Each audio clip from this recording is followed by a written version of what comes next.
Au nom du Père, du Fils et du Saint-Esprit, ainsi soit-il. Quelquefois, il arrive qu'on aille un petit peu de surprise en surprise. Et d'une certaine manière, j'ai eu une nouvelle surprise hier. Une nouvelle surprise assez étonnante. Je ne m'y attendais pas. Comme quoi. J'avais appris en cours de morale, lorsque j'étais dans le premier cycle au séminaire, j'avais appris qu'il ne fallait s'étonner de rien. Pour moi, l'étonnement était plutôt une qualité, c'était plutôt une découverte, comme une application de nos sens, comme une admiration, un étonnement de ce que nous voyons. Mais en morale, on dit il faut s'étonner, il faut d'une certaine manière bannir l'étonnement. Oui, mais au premier abord, quelquefois on peut être étonné dans certaines découvertes. Et là, donc, je vais vous dire comment cet étonnement est venu. Il y a certaines chaînes que je regarde moins. De temps en temps, je me tiens un petit peu au courant, voire comme ça, en survolant un petit peu. Certains sites. Le père de Montfort nous dit la chose suivante: il faut éviter un petit peu le contact avec les hérétiques parce qu'ils ont un regard faussé. Et ceux qui ne sont pas bien affermis dans la foi peuvent très bien contracter ce regard biaisé, cette façon de voir tout de travers, cette façon de souligner des points pour être l'accusateur des serviteurs de Dieu. C'est le propre du diable, c'est l'accusateur. Regardez. Comme je le disais sur cette courte vidéo, je disais prudence avant d'entrer dans un schisme. Grande prudence. Souvenons-nous de Saint Dominique qui pendant 10 ans, seul, travaillait à évangéliser, à convertir, à amener à la conversion les hérétiques. Les hérétiques qui n'étaient pas simplement que des gens qui avaient comme ça des idées, mais c'était des gens aussi qui agissaient, qui assassinaient. On peut se souvenir de ce légat du pape qui a été envoyé. Je ne sais plus comment il s'appelait, Castelnau, je ne sais plus, et qui a été assassiné, de tous ces dominicains qui ont été assassinés, de cette façon dont les hérétiques ou ceux qui les protégeaient accaparaient les biens de l'Église, c'est-à-dire les voler, quoi, en gros. Donc ce n'était pas simplement que des idées, dont la façon aussi dont il s'est arrivé dans le sens du mariage, le sens de la vie religieuse, tout ce qui était de la création était mauvais, l'eau même du baptême était mauvaise, tout était parce qu'il y avait, c'était dû un petit peu, l'hérésie cathare, à cette dualité de la matière. Il y avait le mauvais Dieu, le Dieu des démiurges, qui avait fait tout ce qui était de la création. Donc en fait, on accusait Satan d'être le mauvais, on accusait Dieu d'être le mauvais Dieu. Oui, le démiurge, celui qui a fait cette création d'impureté. Voilà, il fallait donc s'abstenir, les cathares, les purs. Bon, je ne vais pas aller plus loin, mais c'est pour dire. Donc à Saint-Dominique, qui prêchait comme ça, au moment des croisades, quand au bout d'un moment il y a eu les croisades qui ont été faites pour mettre fin à ce qui a mené vraiment à un désordre et des exactions. Eh bien, à ce moment-là, on a dit: ah, t'as vu ton église, hein? T'as vu ton église, hein? Ah voilà, c'est le regard accusateur pour dire: bah, qu'est-ce que c'est ça? Ben, c'est pas l'église de notre Seigneur Jésus-Christ. L'église de notre Seigneur Jésus-Christ, ce n'est pas ça. Mais non, ce n'est pas ça. Nous sommes dans notre humanité. L'église, elle est sur cette terre, dans notre humanité. Notre Seigneur s'est fait homme, a souffert sa passion, il s'est fait homme. Il s'est fait homme parmi les hommes. Et il s'adresse non pas à des pauvres esprits, mais à des hommes, à des personnes qui peuvent être, qui sont tirées du péché justement, qui sont tirées de ce monde, qui sont tirées de ces égoïsmes, qui sont tirées de ces passions qui viennent nous animer depuis que le désordre s'est emparé de nos esprits par le péché originel, cette désobéissance à Dieu. Et donc nous sommes très malléables à toutes les attractions, toutes les séductions, Voilà, notre pain quotidien n'est pas la parole de Dieu, n'est pas la pure froment de la parole de Dieu qui nous établit dans son amour, qui nous fait agir selon son amour, qui nous fait voir ces œuvres divines que notre Seigneur veut voir en nous. Soyez saints comme votre Père céleste est saint, soyez parfaits comme votre Père céleste est parfait, nous est-il dit. Ainsi, nous ne sommes pas là, nous sommes dans cette fange, notre nourriture est loin de cette parole de Dieu que nous rejetons. T'as vu ton Église? Il ne faut surtout pas l'écouter. Voilà, donc si nous n'écoutons pas l'Église qui a l'enseignement divin de notre Seigneur Jésus-Christ, c'est que nous écoutons le monde. Et oui, nous rejetons la vérité. Donc, il faut plus s'étonner que notre pain ne soit pas le pur froment de Dieu, mais que ce soit le froment de toutes les passions humaines, et que nous arrivions sans cesse dans des guerres, dans des vols, dans tout ce qui est interdit par tous les commandements. Débauche, impureté, tout pour arriver dans les plus grands désordres de plus en plus. Donc voici les accusateurs. T'as vu ton Église? Les hérétiques, ils disent, t'as vu ton Église? Et Luther, il dit, t'as vu, c'est de la simonie. Les indulgences, mais c'est de la simonie, les indulgences. C'est de la simonie. Ben oui, t'as vu ton Église? Oui, c'est ça. Donc des gens pour être plus catholiques que les catholiques, vont dire, t'as vu, moi je suis pas comme eux. Ah non, je suis pas comme eux. Non. T'as vu ton Église?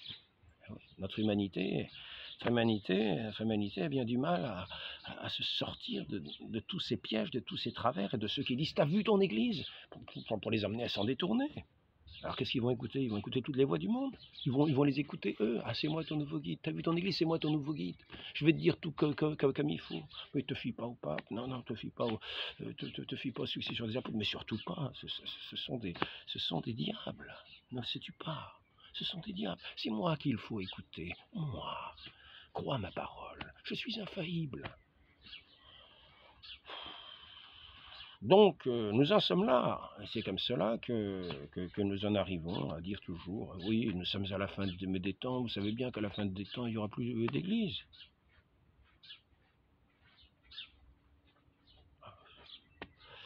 Malheureusement, c'est faux. L'église est promise, comme je l'ai répété dans plusieurs entretiens, je peux les regarder, vous aurez les références, vous aurez suffisamment de références. Je prends à nouveau ici, l'Église possède. Alors l'Église est indéfectible. Elle subsistera jusqu'à la fin du monde comme l'institution salvatrice fondée par le Christ. Affirmation dogmatique, Concile Vatican I. L'Église possède une stabilité inébranlable. In vita stabilitas. Denzinger, 1794, je crois. L'Église est bâtie sur un rocher qui subsistera jusqu'à la fin des temps, ad finem seculorum, qui infirmes stabilité. L'Église est bâtie sur un rocher. C'est ce que notre Seigneur a dit, Saint Pierre, Pierre, sur cette pierre je bâtirai mon Église. Il lui donne les clés. Si c'est lui qui ouvre et qui ferme, c'est donc bien lui qui établit sur la pierre. C'est donc qu'il est la pierre. Le Christ est la pierre, le fondement. Mais il confie de Saint Pierre, son vicaire, et de ce siège épiscopal, de ses successeurs, le fondement, jusqu'à la fin des temps. Il sera jusqu'à la fin du monde comme l'institution salvatrice fondée par le Christ. L'Église possède une stabilité inébranlable. L'Église est d'une durée unique et perpétuelle. Ça, c'est Léon XIII, Satis Cognitum. L'Église est infaillible dans ses décisions définitives sur la foi et le mœurs. Donc, c'est parce qu'elle est de ce caractère indéfectible. L'infaillibilité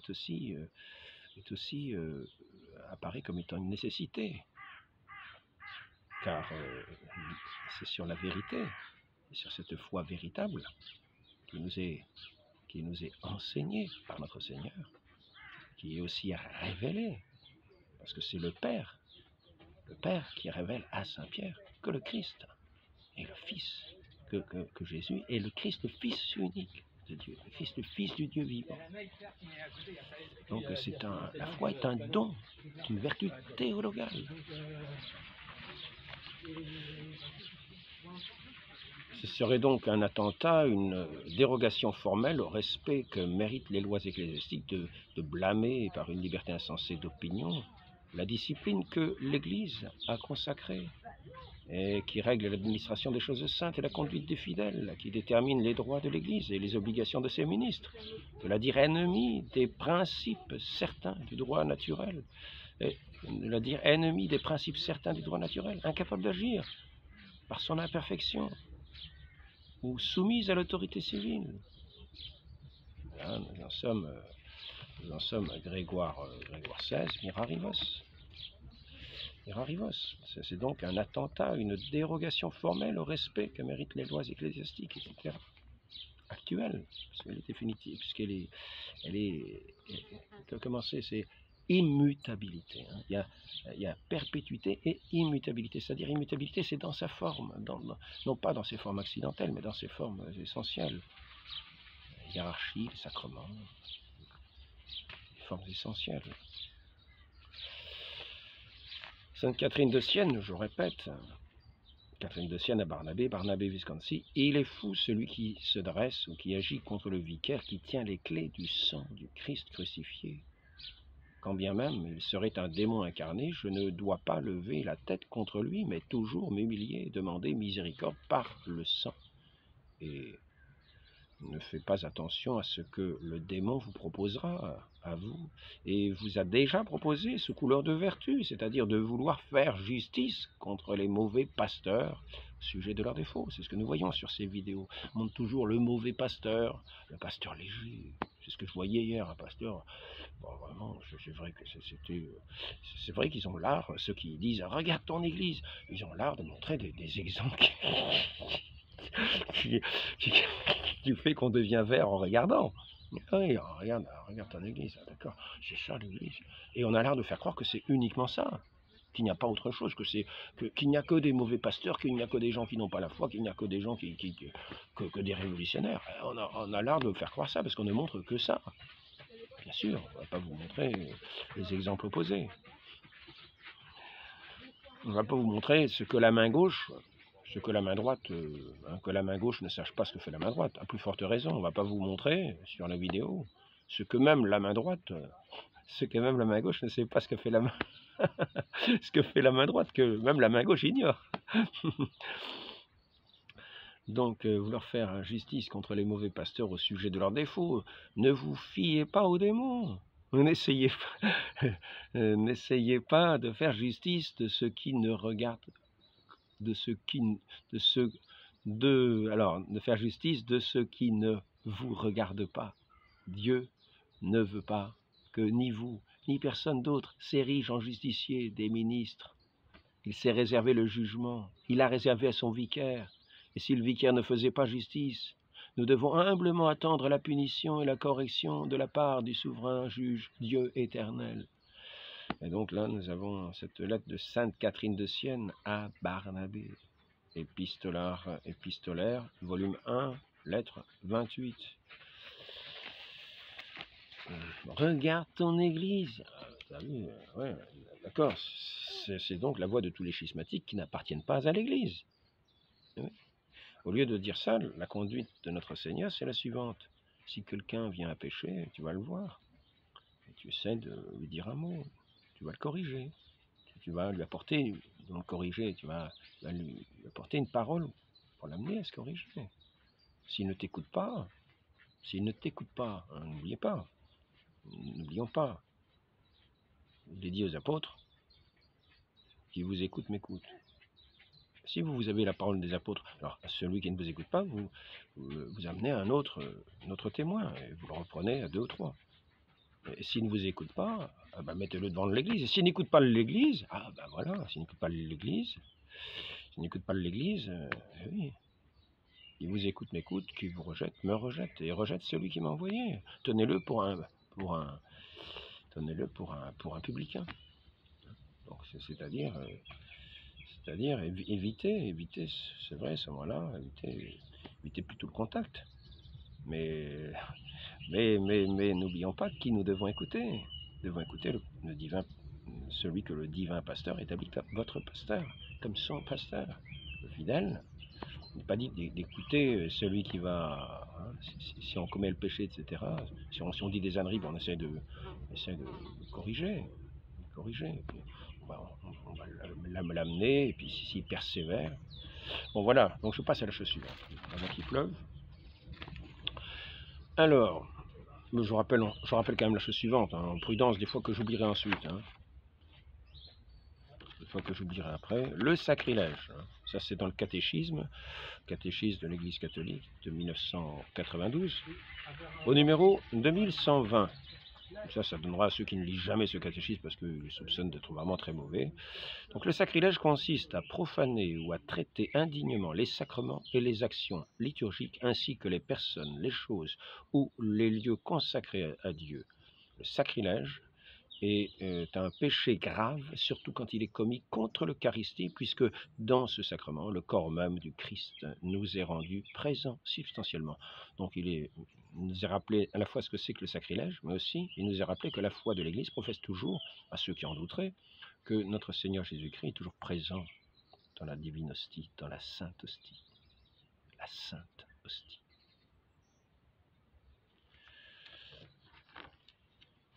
Donc, voici ce document.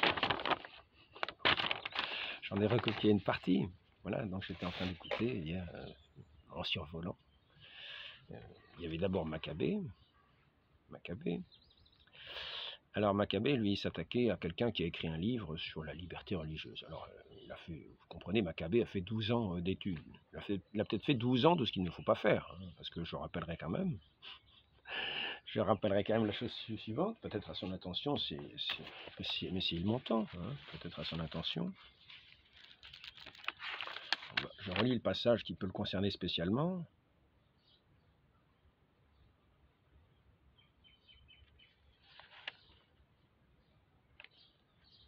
Pas celui-là, mais on va y arriver vite.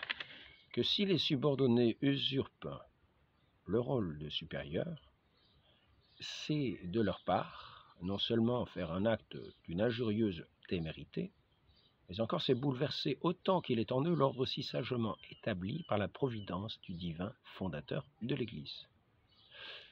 Un peu plus loin, il est dit, par contre, scruter les actes épiscopaux, les critiquer, n'appartient nullement aux particuliers, mais cela regarde seulement ceux qui, dans la hiérarchie sacrée, ont un pouvoir supérieur et surtout le pontife suprême, etc. Donc, maintenant, souvent ces gens qui disent « Regarde ton église », il n'y a pas que cette partie, disons, il n'y a pas que ce courant de pensée qui dit ça. Que ce soit les protestants, ils vont dire la même chose, que ce soit les musulmans, ils vont dire la même chose, que ce soit les athées, ils vont vous dire la même chose, ils vont dire « Ah oui, vous savez, Pitou, c'était un nazi », ils vont vous dire c'était un nazi, il bénissait les armées nazies pour qu'ils aillent exterminer les autres. Vous savez, je rappelle simplement que le nazisme a été condamné par l'Église ainsi que le communisme. Communisme intrinsèquement mauvais, le nazisme condamné aussi. Donc je ne vois pas que le nazisme ait été béni. Voilà. Donc, mais enfin, ça n'empêche pas de dire regardez, donc de tous les horizons. Mais il y en a certains qui pensent être plus catholiques que les catholiques. Et donc, pour eux, ils s'imaginent. Alors, je vais d'abord qu'on continue un petit peu parce que quand même c'est la chute que je vais vous lire après. Ce sera la chute, comme dans certaines histoires, il y en a qui racontent des histoires, ils ont l'art de raconter des histoires. À la fin, il y a une chute. On dit, ah bah dis donc, c'est là. Bon, alors donc, avant d'arriver à la chute, on va développer ce qui s'est passé. Donc, j'ai écouté ça, voilà. Alors, la liberté religieuse, il arrivait à faire dire Maccabée, je crois que c'est comme ça qu'il s'appelle, hein. Je crois que c'est comme ça, je me souviens plus si c'est vraiment tout à fait ça.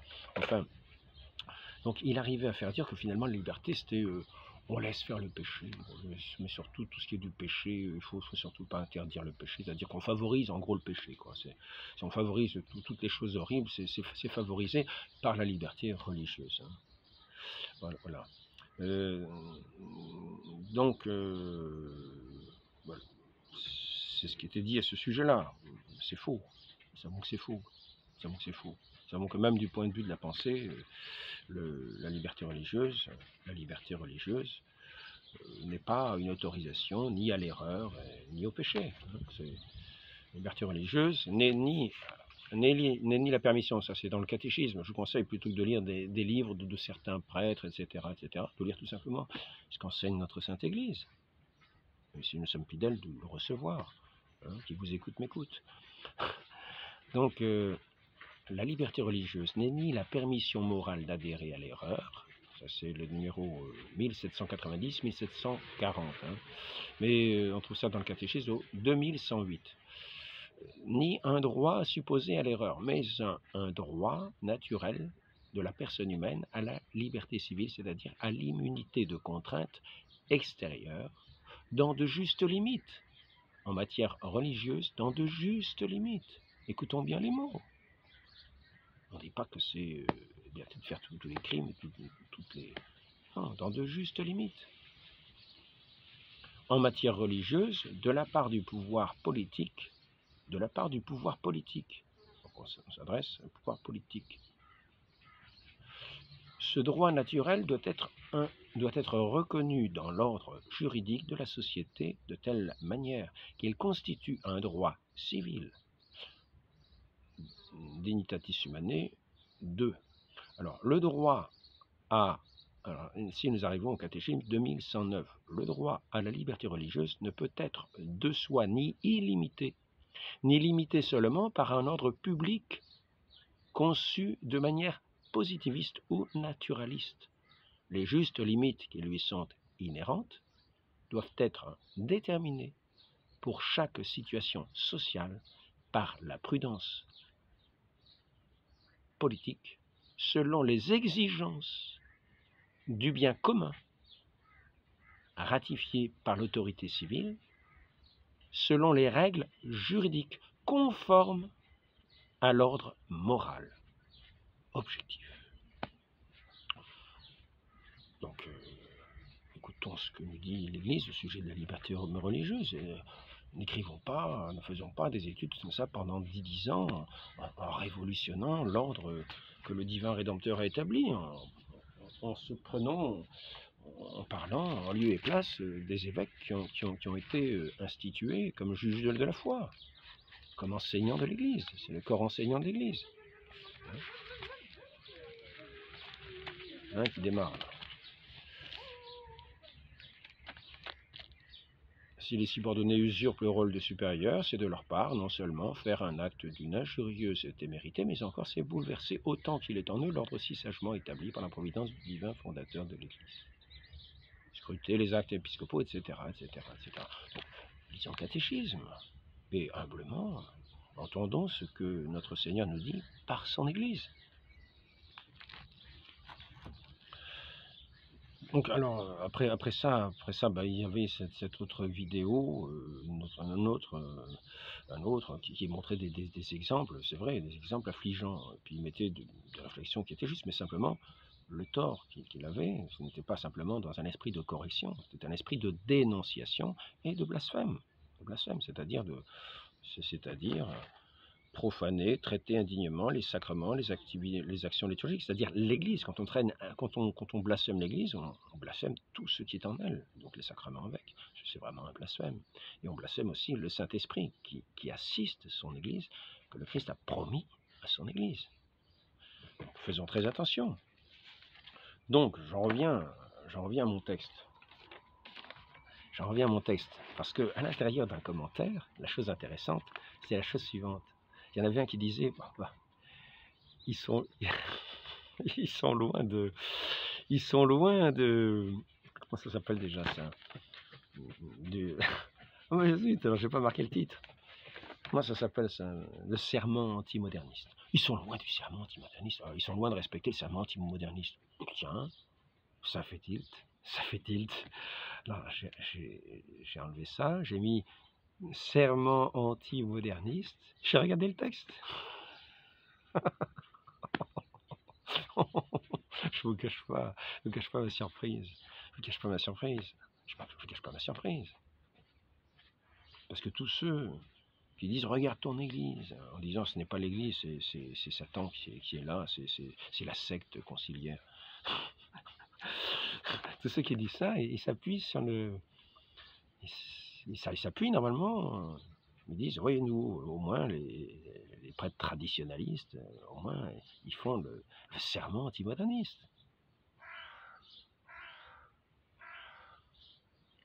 Malheureusement, ça m'a permis de faire un rappel à ceux qui écouteront utilement cette vidéo. Et si ce sont des prêtres, ça leur remettra devant les yeux la chose essentielle du serment antimoderniste. Le premier, le b.a.-ba. Le b.a.-ba. Car pour entendre l'enseignement d'église, il faut y croire.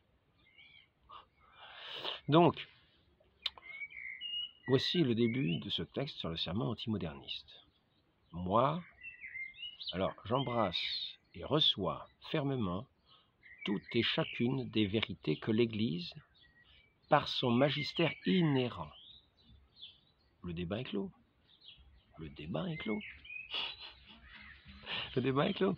Ceux qui revendiquent la tradition viennent de dire que l'Église, par son magistère inhérent, a un magistère inhérent. Donc ceux qui se revendiquent de la tradition reconnaissent que l'Église a un magistère inhérent. Je m'adresse à eux, réfléchissez, réfléchissez. Si elle a un magistère inhérent, et on parle d'un magistère vivant, c'est-à-dire ceux qui enseignent. Le magistère, je crois bien, c'est le... J'avais dit le terme, hein, il y a vivant et puis mort, je crois. Mort, ce sont les écrits, je crois. Hein. On va voir ça ici. J'ai vu ça. L'unité de l'Église, c'est pas ça. La sainteté de l'Église, c'est pas ça. L'enseignement, peut-être. L'enseignement, peut-être. Unité de l'Église, non, c'est pas là. Visibilité de l'Église, ce n'est pas là. Ça, c'est le petit précis que je lis de temps en temps. Précis de théologie de Bartman. Donc là, nous allons avoir l'enseignement, je l'espère. L'apostolicité. Apostolicité. Oh ben alors, mon pauvre Alain. Oh ben ça alors. Voilà. Je ne veux plus arriver à le trouver, ça. Foi plus importante. Confesse dans des formules précises. Gouvernement. Je ne veux plus arriver à le retrouver, malheureusement. Enfin, bon, il y a le magistère vivant. Hein. Magistère vivant, et puis je crois que c'est le magistère mort. Il me semble que c'est le magistère mort. Ce sont les écrits magistère mort. Et il y a le magistère vivant, donc c'est le magistère vivant qui est promis aussi à perpétuité. Donc ici,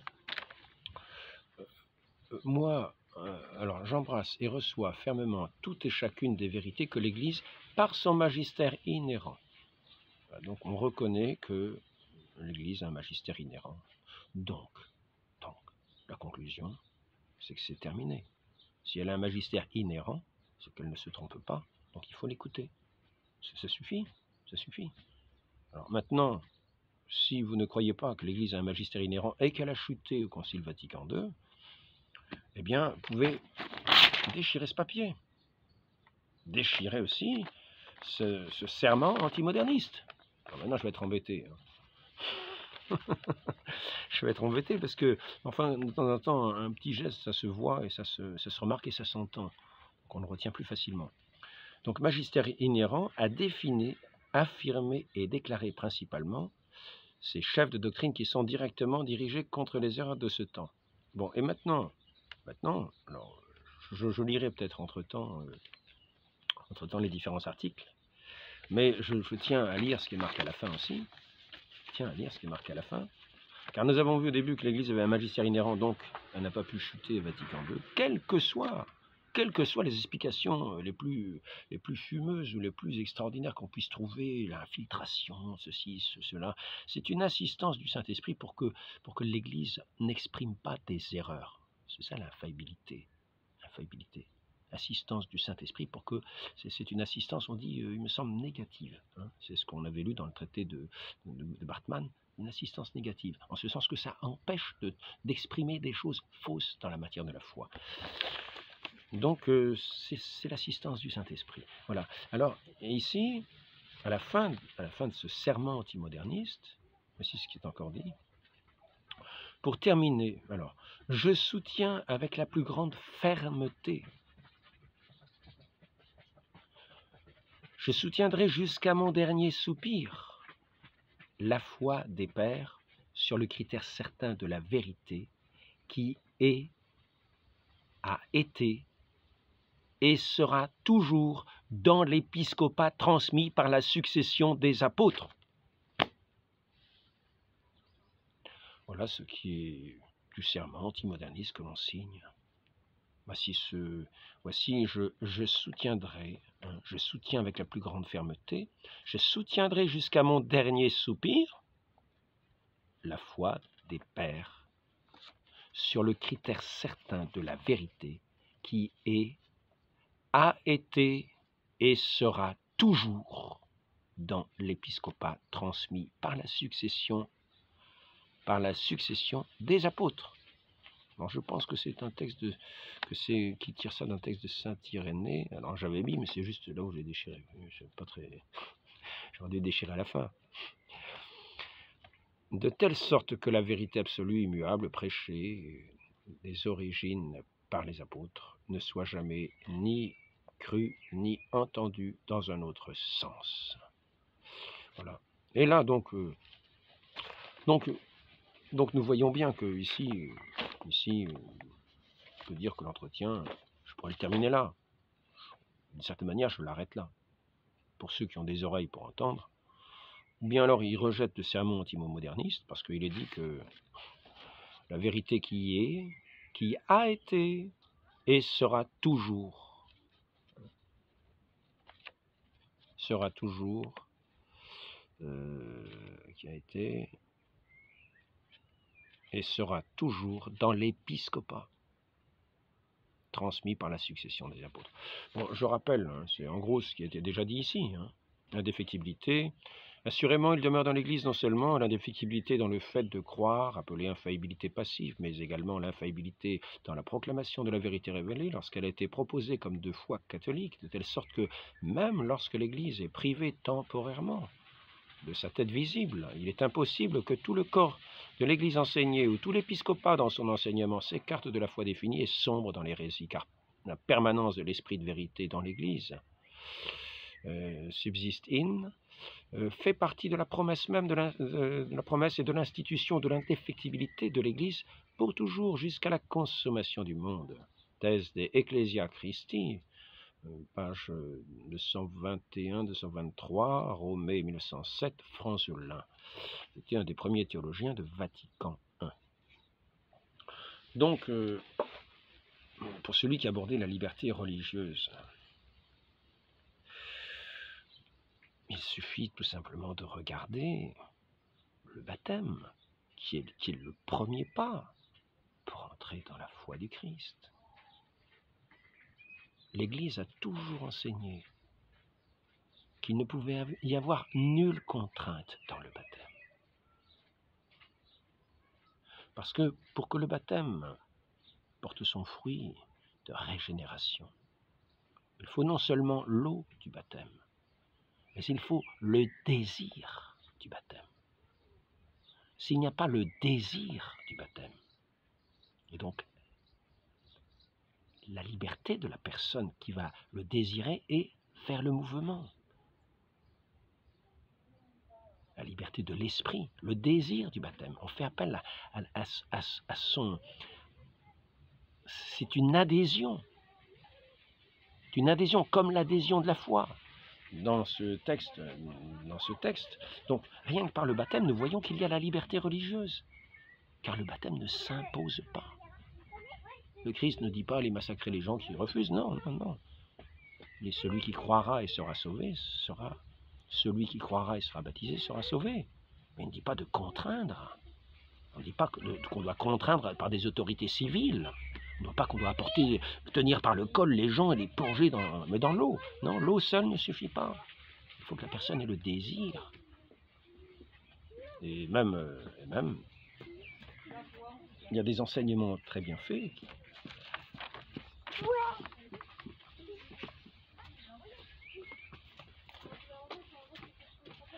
Enseignement très bien fait. Alors, bon, petite distraction.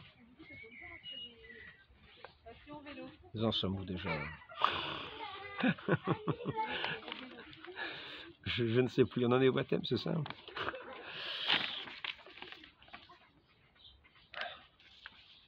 Nous en étions au baptême. Donc, j'ai perdu le fil complètement. Là. J'ai perdu le fil complètement. Enfin, la liberté religieuse. Hein, donc, nous avons lu ça tout à l'heure. On peut faire ici aussi appel à de Lubac, qui est souvent critiqué. Ah oui, c'est vraiment peut-être un grand théologien hérétique pour certains, mais de Lubac, sujet de la liberté, sujet de cette liberté, nous dit la chose suivante. Sujet même du culte de l'homme, se complaire uniquement en soi, se prendre soi-même pour ultime fin, au lieu de se rapporter à Dieu. Une telle perversion est toujours possible, elle est toujours une perversion. Henri de Lubac. Ça, c'est un abus de la liberté.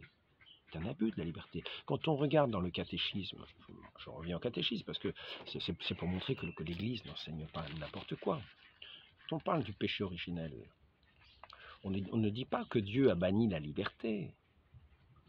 On ne dit pas que Dieu bannit la liberté religieuse. Mais on dit qu'il y a un abus de liberté et que c'est là la source du péché. Dieu a créé l'homme à son image, il a constitué dans son amitié, créature spirituelle, là nous sommes au numéro 396, le péché originel. Créature spirituelle, l'homme ne peut vivre cette amitié que sur le mode de la libre soumission à Dieu. C'est ce qui exprime la défense faite à l'homme de manger de l'arbre de la connaissance du bien et du mal. Car du jour où tu en mangeras, tu mourras, l'arbre de la connaissance du bien et du mal. Évoque symboliquement la limite infranchissable que l'homme, en tant que créature, doit librement reconnaître et respecter avec confiance. L'homme dépend du Créateur. Il est soumis aux lois de la création et aux normes morales qui règlent l'usage de la liberté. Premier péché de l'homme, l'homme tenté par le diable a laissé mourir dans son cœur la confiance envers son Créateur et en abusant de sa liberté, l'abus de la liberté, ce n'est pas la liberté qui est condamnée, c'est l'abus de la liberté, le mauvais usage de la liberté.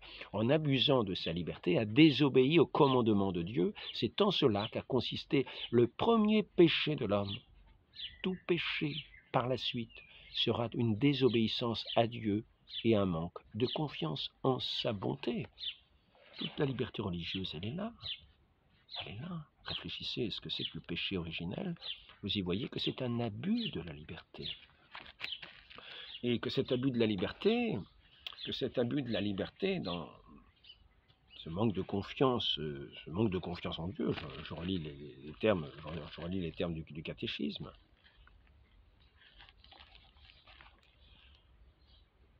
Désobéir au commandement de Dieu, c'est en cela qu'a consisté le premier péché de l'homme. Tout péché par la suite sera une désobéissance à Dieu et un manque de confiance en sa bonté.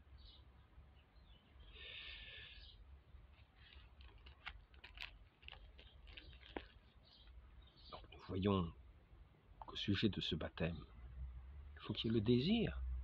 Il est aussi question justement dans un endroit de la conscience, la liberté religieuse. Celui-là, je l'ai déjà lu. Mais il était question d'aller contre sa conscience.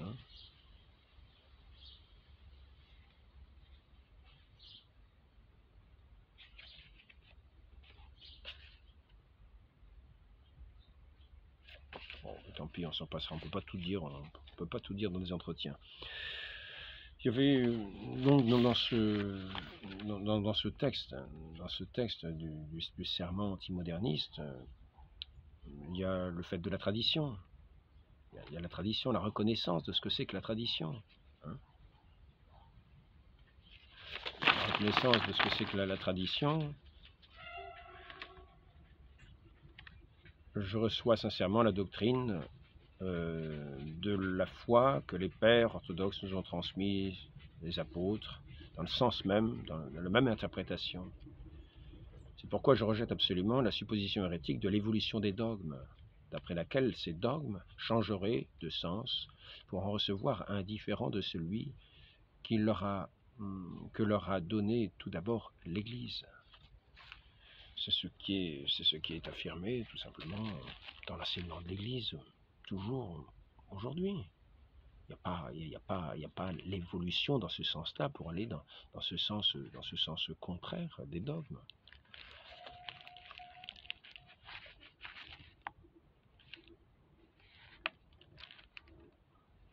Caractéristiques de la foi. Liberté religieuse. Alors, peut-être la tradition, je vais peut-être la voir ici. J'avais vu ça tout à l'heure. Non, ce n'est pas ça non plus. C'est un peu dommage. Aujourd'hui, je crois que j'ai mal organisé le péché originel, c'est ce qu'on vient de voir. La tradition caractéristique de la foi. La foi est un acte. La foi est un don de Dieu, une vertu surnaturelle infuse par lui pour prêter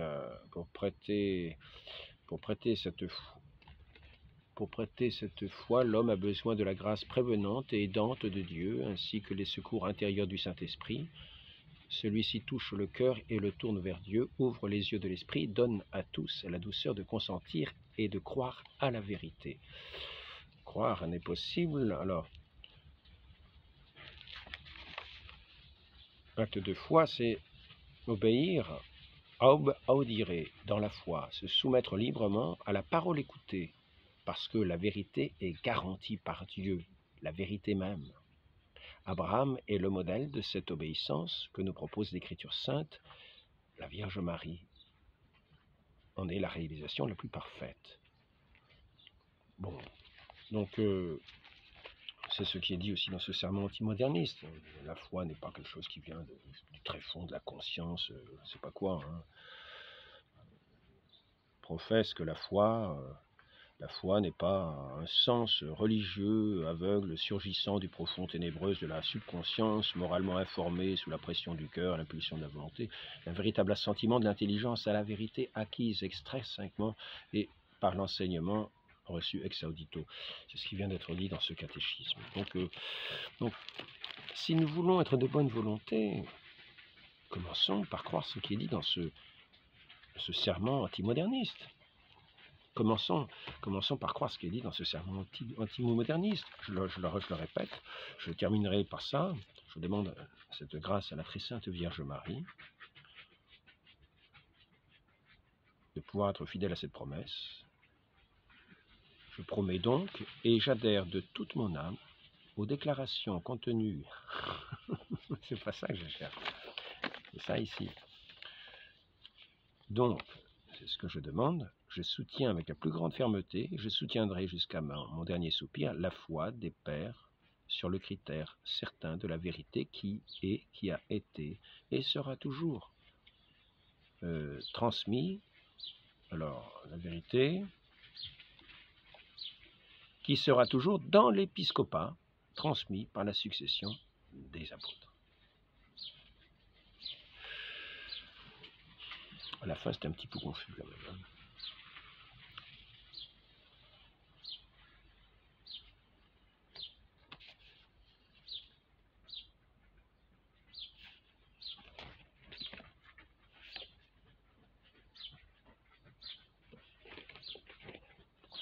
Au nom du Père et du Fils et du Saint-Esprit, ainsi soit-il.